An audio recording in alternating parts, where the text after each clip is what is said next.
This is CBJ in 30, presented by Telhio Credit Union. Find out more and open an account online at telhio.org. Now, here's your host, Bob McElligott. Welcome to a game day edition of CBJ in 30, presented by Telhio Credit Union. I'm Bob McElligott. Tonight, the Blue Jackets in Edmonton to take on the Oilers for the second and final time this season.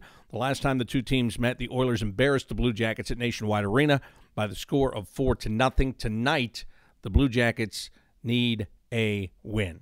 They lost 2 nights ago in Calgary. They have got to get a victory, and if they get it tonight, they will do it without their starting goaltender, Sergei Bobrovsky. That is the news of the day. Bobrovsky was not on the ice this morning. John Tortorella said after the morning skate that Joonas Korpisalo will start tonight. Keith Kincaid will back up, and that Bobrovsky is nicked up. And that is all that he would say about it. Nicked up was the term. What does that mean? Does that mean that he's out for the rest of the trip? Does that mean he's out for the day? Does that mean it is something more substantial? Nobody knows. But it is Korpisalo's show tonight. He gets a chance to play against the Edmonton Oilers and gets a chance to run with the ball and see if he can get the job done. And again, as I just said, quite frankly, he has got to get the job done. This team needs to get the job done in front of him, be behind him, whatever. I don't care how you put it. They have to have the support for him tonight. He has to do his job. They've got to get a win. 9 games left on the schedule in the regular season, and the Blue Jackets have a 1-point lead over the Montreal Canadiens for the final playoff spot in the Eastern Conference. This is a game that they have to win tonight. You've got Edmonton, who I'll talk about in a few minutes here. They have to win. Their head coach, Ken Hitchcock, former Blue Jackets coach, admitted this morning that they pretty much have to run the table if they want to have a chance to stay in the conversation. They went on the road. They felt like they had to win 2 out of 3. They didn't do that. Now their backs are against the wall. And usually when you get a team whose back is against the wall, they try to fight their way off the wall. And that's what the Blue Jackets should expect tonight from the Edmonton Oilers. Marcus Nudavara will return to the lineup this evening. He was out with illness on Tuesday. He comes back in. Dean Kukan will come out for the Blue Jackets tonight.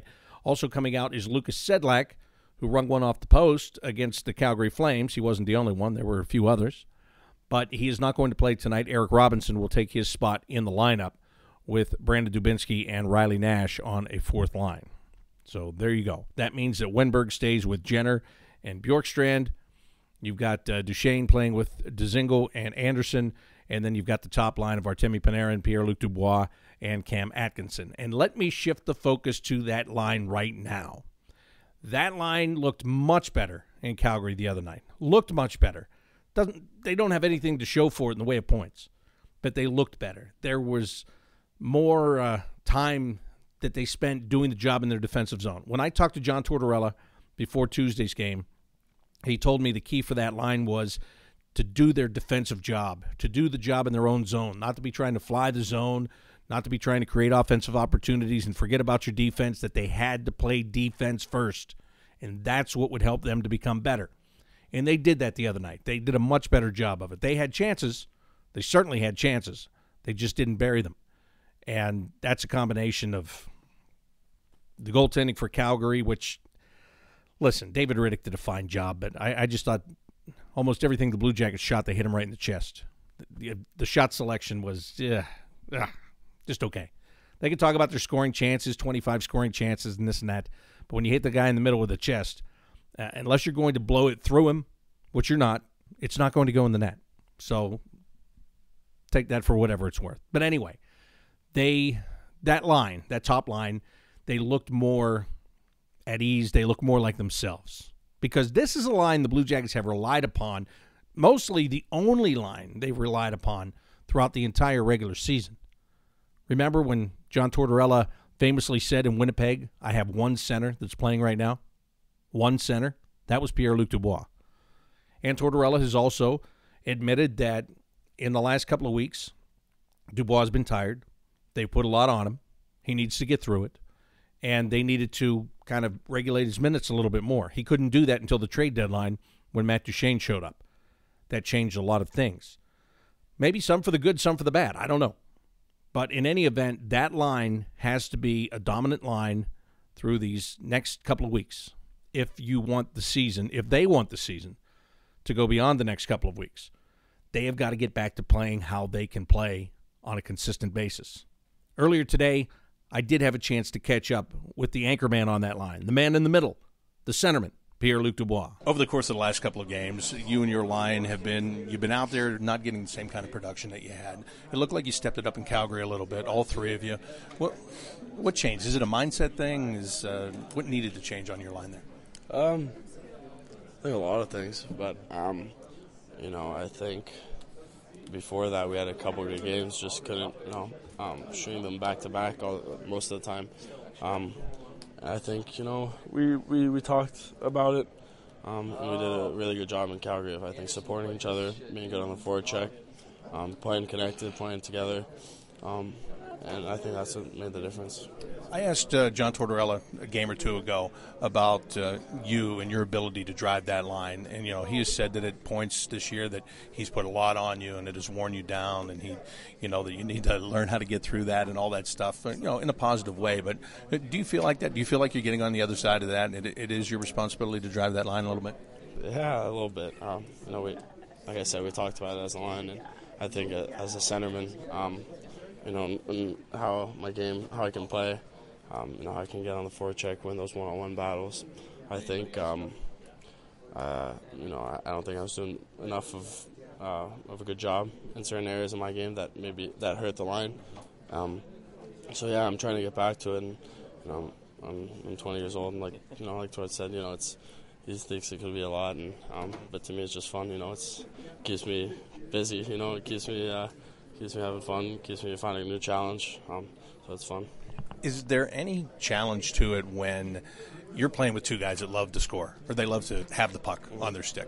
Panarin likes to pass it to Cam, obviously, but do you ever get into a spot when they're struggling? Does that put any more pressure on you two because you are trying to get them going? And do I need to get the puck to this guy? Do I need to get the puck to that guy? Does that factor in at all?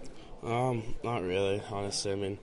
Like I said, I think there's a lot of things I could do to help the line that I haven't necessarily been doing the past couple weeks. But, I think, like I said, we talked about it. Cam's a smart guy, Brett's a smart guy. They know what they have to do, and I think if, as a centerman especially, if I could help them, win those one-on-one battles so we don't have to be in our zone for that long, be good on the forecheck, get the puck so we can stay in the zone, reload so I can keep pucks in. Then, they're two amazing players that can do a lot of good things. So I don't necessarily think about, individually. How tough is it to get the puck to the net at this time of the year when teams are locking down? It's getting to be, well, not only is it playoff time, but you're playing teams that are in the playoffs, these last couple of games. How tough is it just to get the puck to the net, let alone in the net? Yeah, it's not easy to score in this league. It's not easy to get a chance, and once you do, the goalies are so good that it's not easy to put it in. And it's that time of year where the game closes up, middle of the ice is harder to get to. Shots from there are harder to get to, and once you do them, it's harder to get to the net because teams are blocking so many shots now. So I think it's just about playing fast, getting your shot off fast. I think if you take your time and you try to pick and choose what chance you want, or stuff like that, then that's when you can fall in the trap of letting the other team get to the middle of the ice. You kind of have to, like I said, play fast, and when they're on the outside, you attack the middle, create a chance, as soon as possible, because once they get back, it's practically impossible. Have you walked away from the last two games feeling that you could have and maybe should have won both games? You did get the point in Boston, but the other night you played really well, and you come up basically a goal short in Calgary. Yeah. Boston, I thought it was a tight game. Got a point, and then the last game in Calgary, we had 4 posts or something like that, and they played well, but I thought we had 20-something scoring chances. You look at it and it's frustrating. It's kind of been the story of the past month or so, but it sucks not winning. But the positive is if we keep playing like that, we're bound to win games, and it's that time of the year where you have to win every game, and I think that if you keep going like that, it's going to happen. One more thing. You're 20. You said that. You're a pretty laid-back guy for the most part. I know you're intense on the ice, but this tension as you get down near the end, you get down to the 9 games remaining here, how do you handle it? How do you control the the pressure of wanting to do well, wanting to get wins, and absolutely needing to get points? To me, honestly, it's the same thing as during the whole year. I mean, you want to win every game.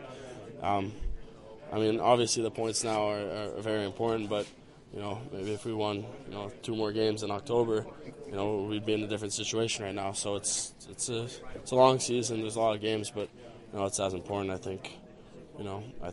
Like I said, we talk to each other. We know we have to do some stuff better, and, it's people on the outside look at it, as an even bigger game than, 2 months ago. Technically it is, but like I said, if we won 2 games in October, we wouldn't be in this spot right now. So it's the same thing, I think, all year. PL, thanks so much. Good luck. Thank you. There's Pierre-Luc Dubois, Blue Jackets top-line centerman, who has got to be an important cog in the wheel for them to get to the playoffs. He has to be. He maybe is the most important in some ways, because if he's not going and that line's not going, I don't know if this team is going anywhere. So good to hear what he has to say and talk about it. And he, throughout the course of that interview, I'd be asking him things, and he'd get like a sly smile on his face. He's pretty relaxed, to be honest with you. He's pretty relaxed. He knows he needs to perform. I think that came across loud and clear. Another thing he needs to do is win faceoffs, especially in the offensive zone, and get puck possession. Because the other night in Calgary, you saw John Tortorella put Matt Duchene out there between Panarin and Atkinson in the third period so that he had a chance to win an offensive zone faceoff and keep the puck in the Calgary end and get pressure on the Flames. Dubois not doing that. He's not winning faceoff. That is his biggest weakness of his game, is the faceoff part of it. And that's where he has to get better. That's not going to come overnight, I don't think. I just think it'll come for him through the course of time. But right now, that is certainly not his forte. So they need him to be much better when it comes to that. And they need him to he's got to find a way to win draws. It's as simple as that, because it's going to be ever so important, not only in these 9 games, but if you get to the postseason, that is going to be huge. You know it. The Blue Jackets have been there the last 2 years. You know what it's all about. It's about puck possession and special teams. And the Blue Jackets are weak in the faceoffs, and they're weak on the power play. So they need to get better in both areas of those games as we go down this stretch, because those are going to be important things in the stretch. Look at the other night in Calgary. The Blue Jackets get a third-period power play because the Calgary Flames are messing around and not getting somebody out there for the face-off on their 3rd consecutive icing. So they're trying to take their time, and bam, they get dinged with a delay of game penalty. And John Tortorella said this after the game the other night. He said it flat out that they needed to take advantage of that right then and right there. They needed to get a power play goal. It would have tied the game, and it would have been a huge blow to the Calgary Flames. But they didn't get it. The power play couldn't get it done. And you can say, well, they moved the puck well, they retrieved it well, they kept the puck in the zone, and they did all of those things. There's no question they did all of those things. It looked nice. It had no finish. The time for looking nice is gone. The time to finish is now. That's the difference. In Game 35, if the power play looks nice, okay. In Game 70, whatever we're in here, 73, 74, it doesn't look so nice. Even if it looks nice, it doesn't look nice if you're not finishing. So those are the 2 areas, to me, they're the 2 biggest areas of concern for this team. Winning faceoffs so that you possess the puck, scoring when you get the power play. Because the power play chances have gone way down. Way down. There are games you're lucky to get 2 a game, right? Teams are being more conscious of how they're playing. They're playing it close to the vest. They're trying to play defense, not take penalties. It's playoff time. If you are going to the playoffs, that's what you're building for. So you're not taking penalties. You're not doing so much of the dumb stuff. And so you're not going to get very many power plays. When you get them, you need to capitalize on them. So that's very important as well. Before I tell you about the Edmonton Oilers here, how about I tell you about Ohio Credit Union? How about that? Well, Ohio Credit Union, going above and beyond, that's what they're all about. That's what they've been about since 1934 when they first started putting people over profits. It's a very simple concept. You can go on their website. You can find out all the information that you want to know about them. Find out what kind of services they have, find out what their rates are. If you can't find it there, if you go through and click all the tabs and you can't find what you're looking for, first of all, if you go and you click on all the tabs, set aside a bunch of time because they have a lot of information there. But if you click on the tabs and you can't find out what it is you're looking for still, then just click on the live chat option and you can talk to somebody and find out what it is that you are looking for. The other thing you can do is just stop by when you're out and about. Sorry. I'm in Canada, so I've screwed up three words here. I'm in Canada, so I should say, sorry. When you're out and about, make sure that you stop by Tel Ohio Credit Union. Tel Ohio Credit Union is open to everyone in central and southwestern Ohio, and they are federally insured. That sounded better, by NCUA. Let's talk about the Edmonton Oilers. Just a couple of weeks ago, we saw what they did to the Blue Jackets at Nationwide Arena. It wasn't fun. It wasn't pretty. It was ugly, as a matter of fact. The final score in the game was 4-0. The Edmonton Oilers did almost anything that they wanted to in that game against the Blue Jackets. The Blue Jackets know that they didn't even come close to playing their best game. They know that what they do tonight has got to be 1 million times better than what they did on that night, and it goes from there. But the line that they have got to find a way to neutralize tonight, and I just talked with Pierre-Luc Dubois, and everyone knows it. They've got to stop the line of Connor McDavid, Leon Draisaitl, Zach Kassian. It's very simple. Connor McDavid leads this team with 105 points. Draisaitl leads the team in goals with 43. All right? So you've got to stop those guys. They killed the Blue Jackets the last time. What did McDavid had 3 points in that game against the Blue Jackets? 4-0 game. He had 3 points. They've got to contain him somehow tonight. Draisaitl, look, in that last game that they played against each other, the Blue Jackets made mistakes. Adam McQuaid handed him a puck inside of the zone. It was not good. It was ugly, and the Blue Jackets know it, and they have a chance to make amends for it tonight. Now, another thing that Ken Hitchcock said about his team, he said let me try this again. He said their best defense is keeping the puck in the offensive zone. And remember, there was a shift where they kept it in the Blue Jackets' end for like 2 minutes and then scored a goal in that game on that Saturday at Nationwide Arena. So that's what Hitchcock's talking about. If you stay away from your own goalie and keep it in the other end, then that's a great recipe for success. Any coach will tell you that. They were able to do it on that night. He wants them to do it again here tonight. The Blue Jackets they've got to come back and support, what I was talking about with the Dubois line, coming back, playing in your defensive zone. It is a must tonight for every single line. Come back, make the plays in the defensive zone, get the puck ahead through the neutral zone and to the other end of the ice. It will be imperative. Another thing they have to do tonight is they're going to face Mikko Koskinen again. He's got a 2.89 goals against average.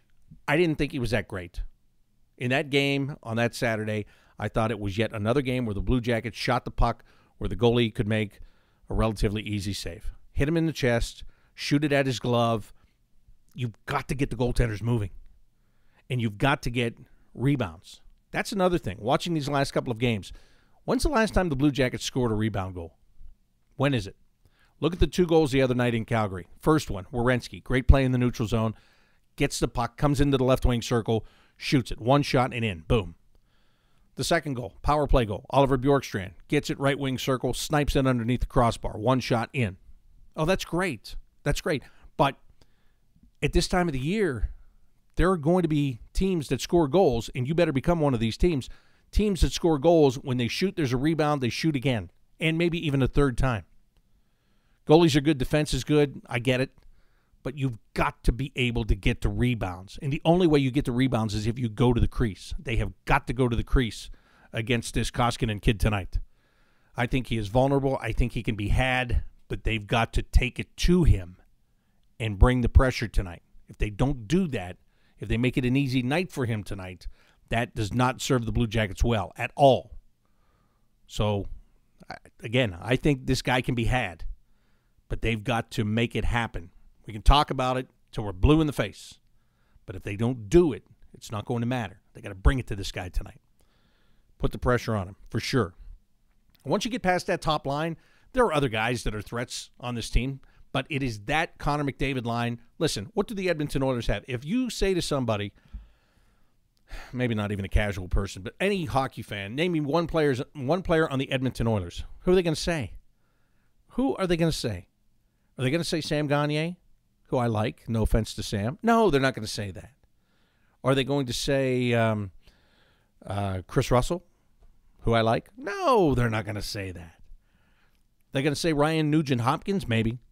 They're going to say Leon Draisaitl? Doubtful, but maybe. Are they going to say Connor McDavid? Oh, yeah. Yeah, they are. In my opinion, 10 out of 10 times. He's the focal point. Not easy to shut down. Great speed. Terrific speed. Probably the best speed in the game.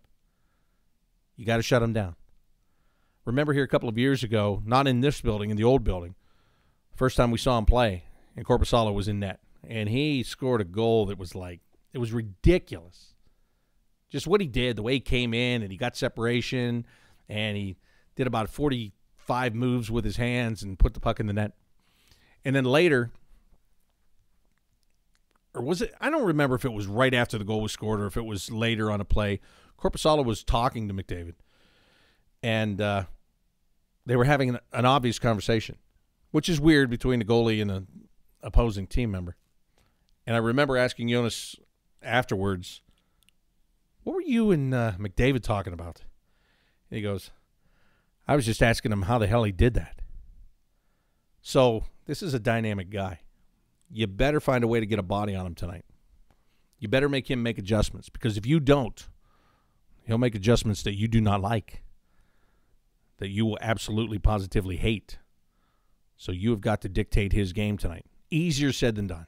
Way easier said than done, for sure. Well, last night there wasn't much action in the NHL, but there was some. Toronto gets off the schneid a little bit. They've been struggling and flailing, and they are not in top playoff form right now.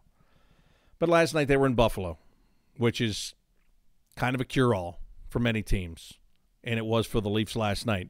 They beat the Sabres by the score of 4-2, a game in which the Sabres had a 1-0 lead after one and found themselves down 2-1 after two. I know the people in Buffalo must be just dejected.